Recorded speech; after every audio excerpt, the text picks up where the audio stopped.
अस्सलाम वालेकुम स्टूडेंट्स, आज की वीडियो हम पढ़ेंगे क्लास 9 के मैथ के चैप्टर 10 की रिव्यू एक्सरसाइज 10।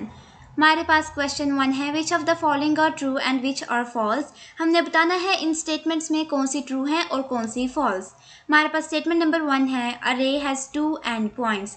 एक रे जो होती है उसके 2 एंड पॉइंट्स होते हैं, तो ये हमारे पास फॉल्स में आ जाएगा, क्योंकि एक रे जो होती है उसका कोई भी एंड पॉइंट नहीं होता। वो एक लाइन होती है जिसके 2 एंड पॉइंट्स होते हैं। 2 है हमारे पास, in a triangle there can be only one right angle. एक ट्रायंगल में सिर्फ एक राइट एंगल हो सकती है, सिर्फ एक 90 डिग्री की एंगल हो सकती है। तो ये हमारे पास ट्रू है, क्योंकि एक ट्रायंगल में 2 या 2 से ज़्यादा राइट एंगल्स नहीं हो सकती। पार्ट 3 है हमारे पास, 3 points are said to be collinear if they lie on the same line. अगर 3 पॉइंट्स एक सेम लाइन पर लाई करते हैं तो तब इन पॉइंट्स को कहा जाएगा कि ये कोलिनियर है। तो ये हमारे पास ट्रू है। ऐसे पॉइंट्स जो सेम लाइन पर लाई करें उन्हें हम कह सकते हैं कि ये पॉइंट्स आपस में कोलिनियर हैं। पार्ट 4 है हमारे पास, 2 parallel lines intersect at a point. 2 parallel lines जो होती हैं वो एक पॉइंट पर इंटरसेक्ट करती हैं, एक पॉइंट पर मीट करती हैं। तो ये हमारे पास फॉल्स आ जाएगा, 2 पैरेलल लाइंस कभी भी किसी पॉइंट पर मीट नहीं करेंगी। पार्ट 5 है हमारे पास, 2 lines can intersect only at one point. 2 lines जो हैं वो सिर्फ एक पॉइंट पर मीट कर सकती हैं, सिर्फ एक पॉइंट पर इंटरसेक्ट कर सकती हैं। तो ये हमारे पास ट्रू है, क्योंकि 2 लाइंस एक पॉइंट से ज़्यादा पर इंटरसेक्ट या मीट नहीं कर सकती। पार्ट 6 है हमारे पास, a triangle of congruent sides has non congruent angles. एक ऐसी ट्रायंगल जिसकी साइड्स कॉन्ग्रुएंट हैं उसके पास नॉन कॉन्ग्रुएंट एंगल्स हों। तो ये हमारे पास फॉल्स है, क्योंकि उस ट्रायंगल के पास नॉन कॉन्ग्रुएंट एंगल्स नहीं होंगी। अगर उसके पास कॉन्ग्रुएंट साइड्स हैं तो उसकी एंगल्स भी कॉन्ग्रुएंट ही होंगी। क्वेश्चन 2 है हमारे पास, in triangle A B C congruent to triangle M L N. अगर triangle A B C congruent है ट्राइंगल एम एल एन के, तो एंगल एम किसके कॉन्ग्रुएंट होगी, एंगल एन किसके कॉन्ग्रुएंट होगी और एंगल ए किसके कॉन्ग्रुएंट होगी। यहाँ पे नोट करें, हमारे पास जो एंगल ए बी सी है, लॉन्गर साइड जो है हमारे पास क्या है, ए बी। तो ए बी अगर एक 90 डिग्री की एंगल है, उसके साथ लॉन्गर साइड पे 30 डिग्री की एंगल है।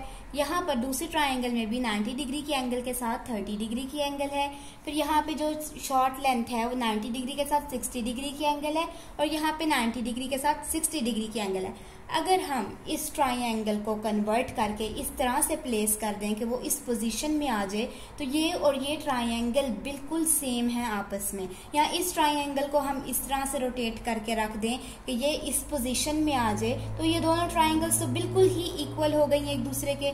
तो यहाँ पे angle M is congruent to, angle M किसके कॉन्ग्रुएंट होगी, तो हम लिखेंगे एंगल बी, क्योंकि एंगल एम है 30 डिग्री। और अगर इसको हम रोटेट करके इस तरह से सीधा खड़ा कर देते हैं तो यहाँ पे क्या आ जाएगा, हमारे पास 30 डिग्री ऊपर वाली साइड पे, और बी जो है हमारे पास 30 डिग्री का है, एम भी 30 डिग्री का है। ये दोनों एंगल्स आपस में कॉन्ग्रुएंट होंगी। इसी तरह एंगल एन जो हमारे पास वो 60 डिग्री की है, और बाकी की 60 डिग्री की एंगल दूसरी ट्रायंगल में सी है, तो एंगल सी होगी एंगल एन के कॉन्ग्रुएंट। अब ए यहाँ पे 90 डिग्री की है और दूसरी ट्रायंगल में एल 90 डिग्री की है, तो यहाँ पे एंगल एल ए के कॉन्ग्रुएंट होगी। अब हम देखते हैं क्वेश्चन 3। क्वेश्चन 3 हमारे पास, in triangle A B C is congruent to triangle M L N find X. अगर ट्रायंगल ए बी सी और ट्रायंगल एम एल एन आपस में कॉन्ग्रुएंट हैं तो हमने एक्स फाइंड करना है।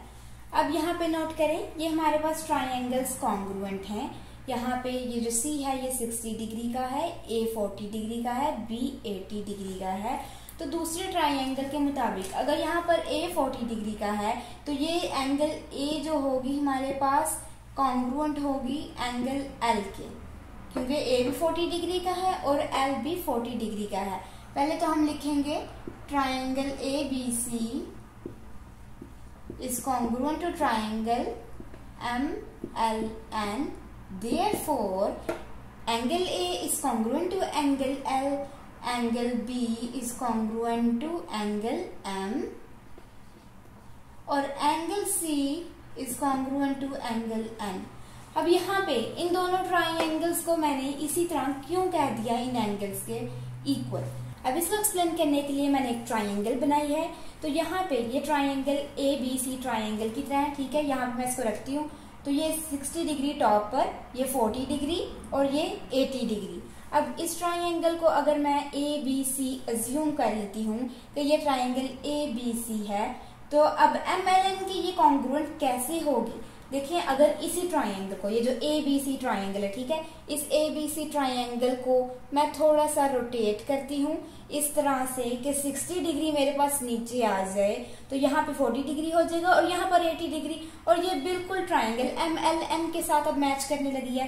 यहाँ पे 80 डिग्री है, यहाँ पर 40 डिग्री और नीचे 60 डिग्री, यहाँ पे नीचे इसकी कोने वाली एंगल है X जो हमने फाइंड करनी है। अब नोट करें, ये ट्राइंगल तो MLN बन गई। अब अगर C जो थी 60 डिग्री थी ABC की, तो MLN अगर ये रोटेट होती है थोड़ी सी, तो यहाँ पे N के कॉन्ग्रुएंट कौन सी एंगल आएगी? एंगल C आएगी N के कॉन्ग्रुएंट, वही उससे सिमिलर होगी। तो यहाँ पे मैं एंगल C क्या है हमारे पास? एंगल C है 60 डिग्री, तो मैं लिख सकती हूँ 60 degree is congruent to X। तो हमारे पास X 60 डिग्री के इक्वल है और ये हमारा आंसर है। क्वेश्चन 4 देखते हैं। क्वेश्चन 4 है हमारे पास, find the value of unknowns for given congruent triangles. हमारे पास ये दो कॉन्ग्रुएंट ट्राइंगल्स हैं जिनके लिए हमने अननोन्स फाइंड करने हैं। यहाँ पर वो अननोन्स क्या है? एक हमने ये एंगल फाइंड करनी है और एक BC की लेंथ या BD या CD हमने फाइंड करना है कि ये कितने सेंटीमीटर का है या ये कितने सेंटीमीटर का है। तो इसको सॉल्व करना स्टार्ट करते हैं। अब हमारे पास, जैसे कि ये हमें पता है कि ये दोनों आपस में कॉन्ग्रुएंट ट्राइंगल्स हैं, हम किस तरह कहेंगे कि ABD, ठीक है, हम कहते हैं triangle ABD is congruent to triangle ACD, ठीक है। ट्राइंगल ABD और ट्राइंगल ACD आपस में कॉन्ग्रुएंट हैं। इनमें angle D is congruent to angle D क्योंकि ये इक्वल है 90 डिग्री के। यहाँ पे ABD की जो है 90 डिग्री, ये और ACD के पास जो D एंगल है वो भी 90 डिग्री की है, तो दोनों की एंगल D आपस में कॉन्ग्रुएंट हो जाएगी।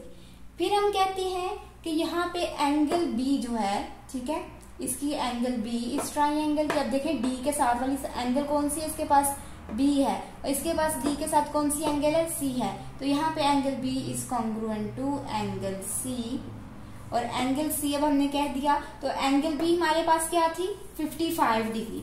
मैं यहाँ पे इसको लिख लूंगी 55 degree is equal to angle C और एंगल C हमारे पास क्या है?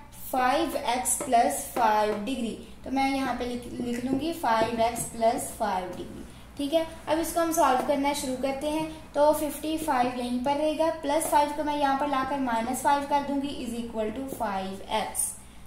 अब मैं क्या करती हूँ? 55 माइनस 5 को करती हूँ, तो यहाँ पे मेरे पास आ जाएगा 50 इज इक्वल टू 5x। ये 5 जो है x के साथ मल्टीप्लाई हो रहा है, मैं 50 से लाकर डिवाइड कर दूंगी इसको और x की वैल्यू मेरे पास इस तरह से आ जाएगी। तो x की वैल्यू मेरे पास क्या आ गई? 10। अब x की वैल्यू आ गई मेरे पास 10 और ये हमारे पास जो ये एंगल है ये 55 डिग्री की ही होगी। यहाँ पर x की वैल्यू 10 किस तरह से है? देखें, अगर मैं यहाँ पे 5x प्लस 5 में 10 पुट करती हूँ, 5x में मैंने पुट किया 10, 5x प्लस 5, तो 5 मल्टीप्लाई बाय 10 50 प्लस 5 करेंगे तो क्या आ जाएगा? 55, यानी एंगल C जो है ये 55 डिग्री की एंगल है। एंगल B भी 55 डिग्री की थी, तो एंगल B तो कॉन्ग्रुएंट है एंगल C के, ये हम कह चुके हैं। इसका मतलब एंगल C भी 55 डिग्री की है और इसमें से हमने x की वैल्यू को फाइंड कर लिया। x की वैल्यू इसमें थी 10। अब हम यहाँ पे दूसरे के लिए सॉल्व करते हैं और हमने क्या फाइंड करना है? m फाइंड करना है। m भी यहाँ पर हमारे पास अननोन्स में गिवन है। हमने क्या अब करना है? यहाँ पे देखें, ये दोनों ट्राइंगल्स आपस में कॉन्ग्रुएंट हैं, इसका मतलब इनकी साइड्स भी आपस में कॉन्ग्रुएंट होंगी। तो यहाँ पे 90 डिग्री के साथ की जो साइड है BD, ये साइड कॉन्ग्रुएंट होगी किस साइड के? CD के। अब BD अगर CD के कॉन्ग्रुएंट है तो हम इनकी वैल्यूज को भी इक्वल लिख सकते हैं, या measure BD is equal to measure CD भी लिख सकते हैं। तो BD क्या है? 5m माइनस 3, BD की जगह मैंने पुट किया 5m माइनस 3 और CD की जगह पुट किया 2m प्लस 6। अब m की वैल्यूज को इकट्ठा करेंगे और बाकी वैल्यूज को, कांस्टेंट वैल्यूज को इकट्ठा करेंगे। 5m जो है यहाँ पे था मेरे पास, मैं 5m यहीं पर रहने दिया, +2m है इक्वल की दूसरी साइड पर, जिसको मैंने यहाँ पर लाके -2m कर दिया। अब दूसरी यहाँ पे इक्वल की साइड पे मेरे पास 6 है, वो 6 ही रहा, और यहाँ पे -3 इस साइड पर है, जिसको मैं इस साइड पर ला रही हूँ, तो मैं क्या कर दूंगी, -3 को +3 कर दूंगी, ये हो जाएगा +3। 5m - 2m किया जाए तो मेरे पास यहाँ पर आ जाएगा 3m = 6 + 3 करूंगी तो आ जाएगा 9, और m = यहाँ पर 3m के साथ डिवाइड हो रहा है, दूसरी साइड पर आके मल्टीप्लाई हो रहा है, यहाँ पर 3m के साथ दूसरी साइड पर आके डिवाइड हो जाएगा।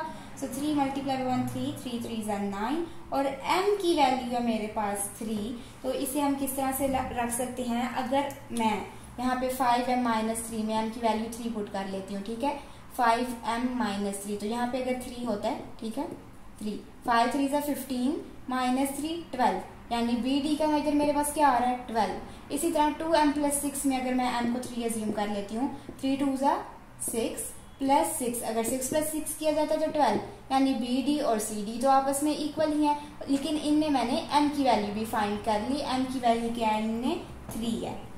अब हम सॉल्व करते हैं क्वेश्चन 5। क्वेश्चन 5 है हमारे पास, if triangle PQR is congruent to triangle ABC, find unknowns. अगर ट्राइंगल PQR कॉन्ग्रुएंट है ट्राइंगल ABC के, तो हमने अननोन्स फाइंड करने हैं, जो इस केस में है X, Y और Z, इनको हमने फाइंड करना है।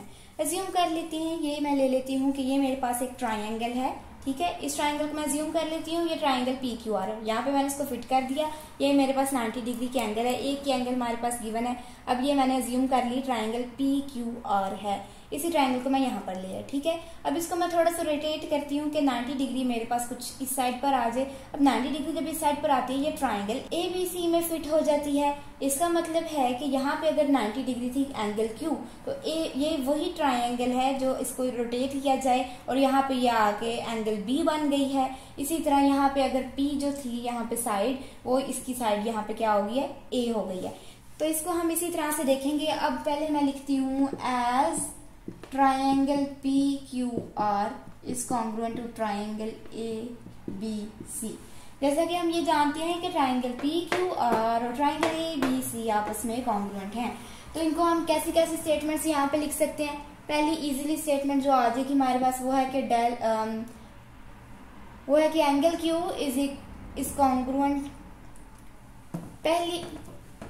पहली इजी स्टेटमेंट जो हमारे पास आ जाएगी वो होगी measure angle Q is congruent to, या इज इक्वल टू, यहाँ पे आना है, is equal to measure angle B is equal to 90 degree, कि एंगल Q एंगल B के इक्वल है, ठीक है। और ये दोनों क्यों इक्वल है, क्योंकि ये 90 डिग्री के इक्वल है, और ये सेम ही तो एंगल है, क्योंकि अगर इस ट्राइंगल को रोटेट किया जाए तो ये एंगल B बन जाएगी। अब हम क्या देख सकते हैं, यहाँ से 90 डिग्री के साथ जो शॉर्ट साइड है, ठीक है, QP है हमारे पास, या PQ, तो PQ जो साइड है ये कॉन्ग्रुएंट होगी या इक्वल होगी। अब देखिए 90 डिग्री के साथ जो शॉर्ट साइड है, एक 90 डिग्री के साथ ही लॉन्ग साइड है, यहाँ पे 90 डिग्री के साथ जो शॉर्ट साइड है वो है AB, तो PQ साइड कॉन्ग्रुएंट होगी AB के। ये PQ भी 90 डिग्री के साथ शॉर्ट साइड है और AB भी 90 डिग्री के साथ शॉर्ट साइड है, तो यहाँ पे PQ is congruent to AB। PQ हमारे पास है X और AB है हमारे पास 3 सेंटीमीटर। इस तरह से X का आंसर हमारे पास आ जाएगा 3 सेंटीमीटर। अब बाकी का फाइंड करते हैं। X की वैल्यू हमें मिल गई।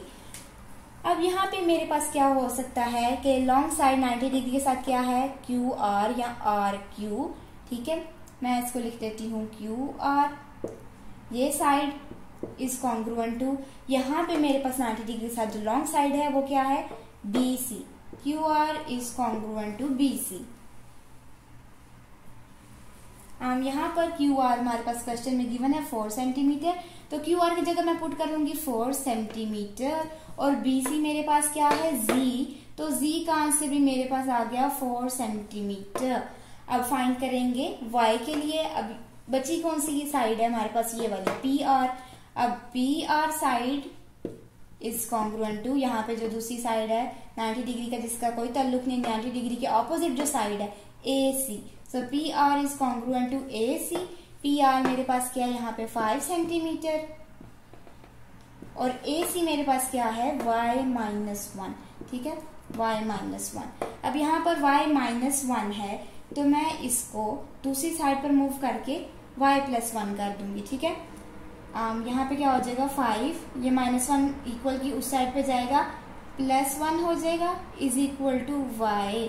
5 + 1 सॉल्व करेंगे तो हमारे पास आ जाएगा 6 इज इक्वल टू y, और y का आंसर भी आ गया 6 सेंटीमीटर। उम्मीद है ये एक्सरसाइज क्लियर है। अगर कोई भी कंफ्यूजन है या कोई क्वेश्चन पूछना है तो कमेंट्स में जरूर पूछिए।